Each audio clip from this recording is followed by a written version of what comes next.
পতিত পাবন হেতু তব অবতার, পতিত পাবন হেতু তব অবতার, মোসম পতিত প্রভু না পাইবে আর। এ হচ্ছে মহাপ্রভুর শিক্ষা। প্রভু আপনি পতিত পাবন, আপনি পতিত পাবন, আর আমি সব থেকে পতিত, সব থেকে অধম, এই জগতের সব থেকে নিকৃষ্ট। মহাপ্রভুর কৃপা প্রাপ্ত হওয়ার জন্য যে নিজেকে পতিত মনে করে হরিনাম করে, নিজেকে পতিত। ব্রহ্মাজি তার বড় পদ থাকার কারণে একটু গর্ব হয়ে যায়, ভগবানকে পরীক্ষা নিয়ে নেয়, ভগবানের কাছে প্রার্থনা করে, ভগবান যাতে আমি বিনম্র হতে পারি, আমাকে এমন সুযোগ দিন যাতে আমি বিনম্র হয়ে আমি আপনার সেবা করতে পারি। এই কলিযুগে হরিদাস ঠাকুর হয়ে বিনম্রতার সঙ্গে ভগবানের নিরন্তর সেবা করেছেন।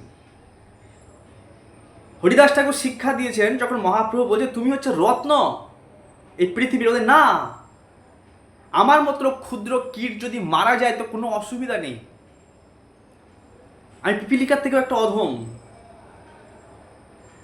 তাই মোসম পতিত প্রভু না পাইবে আর। আমাদের জীবনের সবথেকে বড় প্রবলেম শুরু হয় তখন, ভক্তি থেকে বাদ পড়ে যায় তখন, যখন আমরা নিজেকে বড় মনে করি, যে আমি অনেক বড়, হ্যাঁ আমি বড় কর্তা, আমি মালিক, আমি এটা করছি, আমি করছি না। ভগবানের ইচ্ছা ছাড়া জগতের একটা পাতাও নড়ে না। যদি এটা হয় তাহলে যা কিছু হচ্ছে ভগবানের ইচ্ছায়, আমার ক্ষুদ্র স্বাতন্ত্রতা আমি প্রয়োগ করছি, এটুকুই। কিন্তু পরম কারণ হচ্ছে ভগবান, যারে জয়ছে নাচায় সে তৈছে করে নিত্য। তাই অত্যন্ত বিনম্রতার সঙ্গে আমাদের প্রয়াস করা উচিত ভগবানের সেবায় অংশগ্রহণ করা।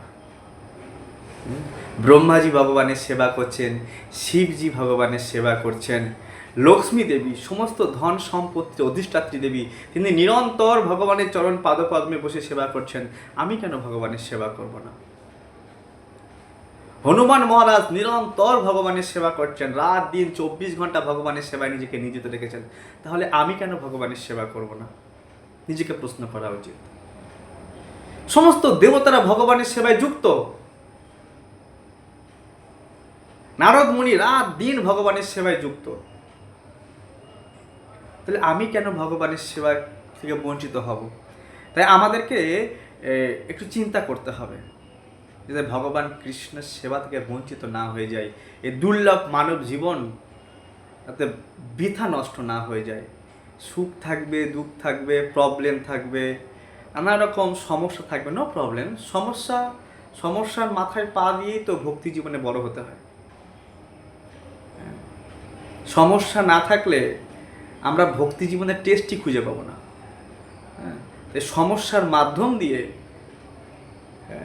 কৃষ্ণ চিন্তনের মাধ্যম দিয়ে আমরা জীবনকে অগ্রসর করব। সেজন্য প্রত্যেকের কর্তব্য এই দুর্লভ মানব জীবনকে ভগবানের সেবায় সর্বদা নিযুক্ত থাকা। আমি কতটুকু সময় ভগবানকে দিচ্ছি সারাদিন 24 ঘন্টার মধ্যে, আমি কতটুকু পাচ্ছি, আমি কাকে নিয়ে বিজি আছি? ভগবানের কথা নিয়ে বিজি আছি? আমি কি ভগবানের নাম নিয়ে বিজি আছি? আমি কোন কাজে নিজেকে বিজি রেখেছি? নিজেকে প্রয়াস করতে হবে, নিজেকে প্রশ্ন করতে হবে যে আমি কোন কাজে নিজেকে বিজি রেখে দিয়েছি। তো সেই জন্য আমাদের সর্বদা উদ্গ্রীব থাকতে হবে যে ভাই আমি যেন ভগবানের সেবা থেকে বঞ্চিত না হই। কৃষ্ণ না ভজিন দুঃখ কহিব কাহারে। আরে আমার দুঃখ এটা, আমার বাল্যকাল চলে গেছে হরিভজন ছাড়া। আরে আমার দুঃখ এটা, যৌবনকাল চলে যাচ্ছে হরিভজন ছাড়া। এই যৌবনে নানা রকম কামনা বাসনার দ্বারা আমি উৎপীড়িত, উদ্বেগ উৎকণ্ঠায় জীবন অতিবাহিত হচ্ছে। এটা আমার দুঃখ হওয়া উচিত যে কৃষ্ণকে বুঝতে পারলাম না। জ্ঞান অনেক আছে, কিন্তু আমি জ্ঞানকে অ্যাপ্লাই করতে পারছি না, আমি কৃষ্ণকে হরিভজন করতে পারছি না। এটা আমার বড় দুঃখ। আমরা কেউ পিএইচডি করে রেখেছি, কেউ বিএ পাস, কেউ এমএ পাস, কত কেউ স্কুল মাস্টার, কেউ ইঞ্জিনিয়ার, কেউ ডক্টর, অনেক অনেক শিক্ষিত। কিন্তু দুঃখ পাওয়া উচিত যে আমি এত বিদ্যা নিয়েছি, সে বিদ্যার চরম ফল কৃষ্ণকে জানা, কৃষ্ণকে বোঝা, সেটা আমার দ্বারাই হলো না।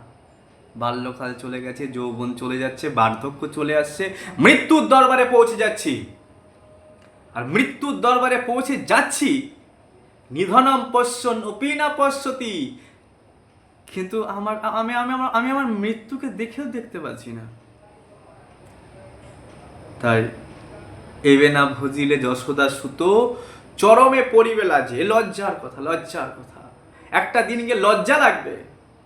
একটা ফুটো পয়সা আমি এখান থেকে নিতে পারবো না, এই দেয়াল থেকে একটা ইট খুলে আমি নিতে পারবো না, এই সোফার একটা চাদর খুলে আমি নিতে পারবো না। কিন্তু দিন রাত আমরা প্রয়াস করছি এই পার্থিব জগতের পার্থিব বস্তু জোটাবার জন্য। তাই আমাদের একটু সময় দেওয়া উচিত হরে কৃষ্ণ মহামন্ত্র জপ করার জন্য। এই হরে কৃষ্ণ মহামন্ত্র জপ করার মাধ্যমে আপনি ভগবানের সঙ্গে যোগসূত্র, ভগবানের সঙ্গে কানেক্টেড হচ্ছেন এই হরে কৃষ্ণ মহামন্ত্রের সঙ্গে। ভগবান নিজে বলেছেন সততম কীর্তয়ান্তমাম, সতত আমার কীর্তন করো। তাই ভগবানের সঙ্গে কানেক্টেড হওয়ার একটা পন্থা হরিনাম মহামন্ত্র। যেই জপে সেই বড়, যে জপ করছে সে বড় ব্যক্তি, আর যে জপছে না সে তো সম্পত্তিহীন গরিব ব্যক্তি, তার তো কোনো সম্পত্তি নেই। এই জগতের পার্থিব সম্পদ থাকলেও কি সে ভোগ করতে পারবে? ভোগ করবে অন্যজন। পার্থিব সম্পদ দিনকে রাত, রাতকে দিন পরিশ্রম করবে, ভোগ করবে তার অন্যজন। কিন্তু এই যে পারমার্থিক সম্পত্তি নিজের জন্য, এই পারমার্থিক সম্পত্তি নিজের জন্য কাউকে ভাগ দিতে হয় না। তাই পারমার্থিক সম্পত্তি অর্জনের প্রয়াস করতে হবে। যে যেখানে আছে সেখান থেকে তার কর্তব্য কর্মের সঙ্গে সঙ্গে প্রয়াস করা উচিত পারমার্থিক কর্তব্য কর্ম করব। আমরা দেখেছি রাজা হওয়া সত্ত্বেও বড় বড় রাজর্ষিরা রাজার দায়িত্ব কর্তব্য পালন করছেন, কিন্তু তার সঙ্গে সঙ্গেও তিনি ভগবানের ভক্তি করছেন। আমরা দেখেছি বড় বড় গৃহস্থ, ভক্তিবিনোদ ঠাকুরের মতো 8-10টা পুত্র সে গৃহস্থ জীবনের থেকেও খুব সুন্দরভাবে ভক্তি জীবন করেছেন। বড় বড় সার্ভিসম্যান তারা ভালো করে ভক্তি জীবন করছেন। ভক্তিবিনোদ ঠাকুর নদিয়া ডিস্ট্রিক্টের ম্যাজিস্ট্রেট ছিলেন, কিন্তু ভক্তি জীবনকে বাদ দেননি। আমরা একটুতেই অজুহাত দিই, আমার এই কাজ ওই কাজ, এটা প্রবলেম ওটা প্রবলেম, আমরা ভক্তি করতে চাই না। আর যদি ভক্তি আমরা না করি কি হবে? যদি ভক্তি আমরা না করি নরকের ক্যান্ডিডেট হয়ে যাব। নরকের ক্যান্ডিডেট, নরকের পাসপোর্ট ভিসা কমপ্লিট হয়ে থাকবে, যেতেই হবে সেখানে। বলে আমি তো দেখিনি, আমরা কেউ জেল দেখিনি, কিন্তু অন্যায় করলে জেলে যেতে হবে। জেল কেউ আগে থেকে দেখে না। ঠিক নরক আমরা দেখিনি বলতে পারি, কিন্তু ঠিক সময় মতো যে অপরাধ পাপ কাজ হচ্ছে ভগবানকে ভক্তিবিহীন, তো যেতে হবে না নরকে। তাই সেই জন্য প্রয়াস করা উচিত। প্রয়াস দিষ্টা পরিশ্রমম কৃষ্ণা। কৃষ্ণ প্রয়াসকে দেখবে যে আমার ভক্ত আমাকে প্রাপ্ত করার জন্য পরিশ্রম করছে।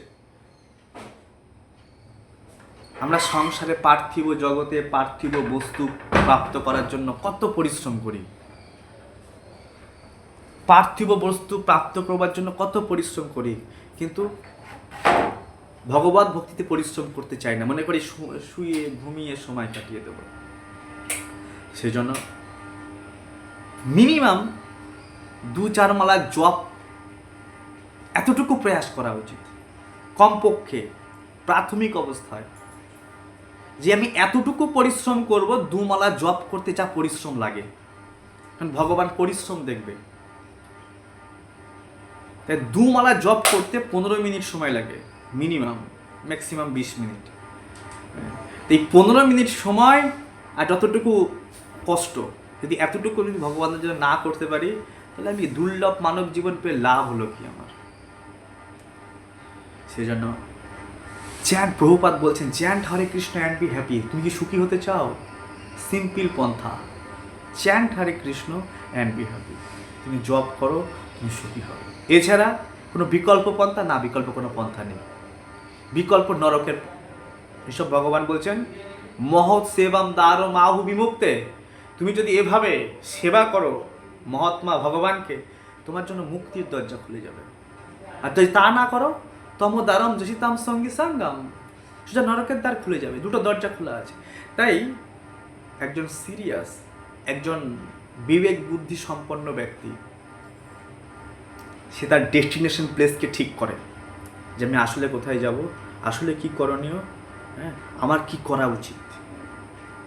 আর যে মূঢ়, ভগবদ্গীতায় ভগবান বলছে মূঢ়, নরাধম, আসরিক ভাব সম্পন্ন ব্যক্তি, মায়া প্রাহিত জ্ঞানা, এরা কখনো আমার স্মরণে আসবে না, সে তার ডেস্টিনেশন প্লেসও জানবে না।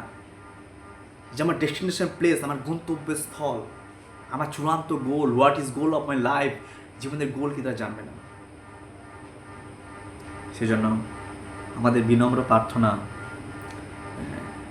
যে যেখানে আছি কমসে কম 2 মালা জপ করে ভগবানের সঙ্গে আমরা যোগসূত্র করে তুলতে পারি। 2 মালা জপ করে মিনিমাম প্রাথমিক অবস্থায়। এটাই 2-6 মাস করতে করতে 4 মালা, 6 মালা, 8 মালা, 10 মাস, 16 মালা। প্রত্যেকে ধন্যবাদ। ভালো লাগলে শেয়ার অ্যান্ড সাবস্ক্রাইব করে রাখবেন। হরি বল।